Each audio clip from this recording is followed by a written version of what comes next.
அனைத்து உரிமை குரல் நண்பர்களுக்கும் வணக்கம். இசை புயல் ஏ ரகுமான் பார்த்தீங்கன்னா தற்போது கொடுத்திருக்கக்கூடிய ஒரு செய்தியாளர்கள் சந்திப்பில் ஒரு தமிழ் மேல பற்று கொண்ட ஒரு தலைவன் ஆட்சிக்கு வந்தா நல்லா இருக்கும் அப்படின்னு சீமானை குறித்து சில விஷயங்களை பகிர்ந்திருக்காரு. இது குறித்து இந்த முழுமையாக பார்க்க போறோம், வாங்க பார்க்கலாம். ஒரு 5 வருஷத்துக்கு முன்னாடி வந்த ஒரு இன்டர்வியூல ஏ ரகுமான் பார்த்தீங்கன்னா தமிழ் மேல பற்று கொண்ட ஒரு தலைவன் அரசியலுக்கு வந்தா நல்லா இருக்கும் அப்படின்னு சீமானை குறித்து மறைமுகமாக ஒரு கருத்தை பதிவிட்டிருந்தாரு. அதுல இருந்து தான் பார்த்தீங்கன்னா ஏ ரகுமான் சீமானுக்கு ஆதரவாளர் அப்படின்ற விஷயமே தெரிய வந்துருச்சு. அதற்கு பிறகு தொடர்ச்சியாக பாஜக கட்சியினாலையும் திமுக கட்சியினாலையும் ஏ ரகுமானுக்கு நிறைய சிக்கல்கள் வரப்பட்டிருந்துச்சு. குறிப்பாக அவருடைய படங்கள் வரும் வேளையில அந்த படத்துக்கு நிறைய தடை போடுறதும், ஏ ரகுமான் ஒரு படத்துக்கு இசையமைத்தாலே அந்த படத்தை வரவிடாம பாஜக கட்சியிலிருந்து ஏதாவது ஒரு கேஸை போடுறதோ அப்படின்னு மறைமுகமாக தங்களால முடிஞ்ச வன்மத்தை பாஜக கட்சியினர் காட்டிட்டு வந்துட்டு இருந்தாங்க.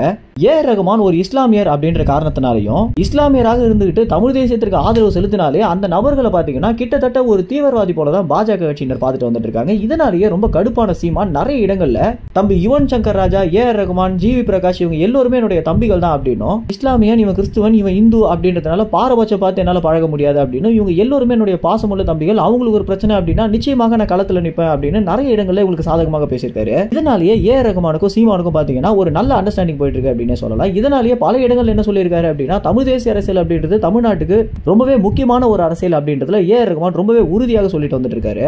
இன்னும் ஒரு மேடையில அவருடைய மனைவியை தமிழ்ல பேச சொன்னதும், மற்றும் ஒரு சில மேடைகள்ல யாராவது ஹிந்தியில பேசினாலே ஹிந்தியில பேசாதீங்க தமிழ்ல பேசுங்க அப்படின்னு அவங்களை வலியுறுத்துறதும், அவருக்கு ஹிந்தி திணிப்பு அப்படின்றது எந்த அளவுக்கு ஹிந்தி திணிப்பு மேல அவர் எந்த அளவுக்கு வெறுப்பு காட்டுறாரு அப்படின்றது இதுல இருந்தே புரிய வருது. இதனாலே பாத்தீங்கன்னா தமிழ் மக்கள் இசையும் தாண்டி ஏ ரகுமான் மேல ஒரு மிகப்பெரிய மரியாதை கொள்ள ஆரம்பிச்சிருக்காங்க.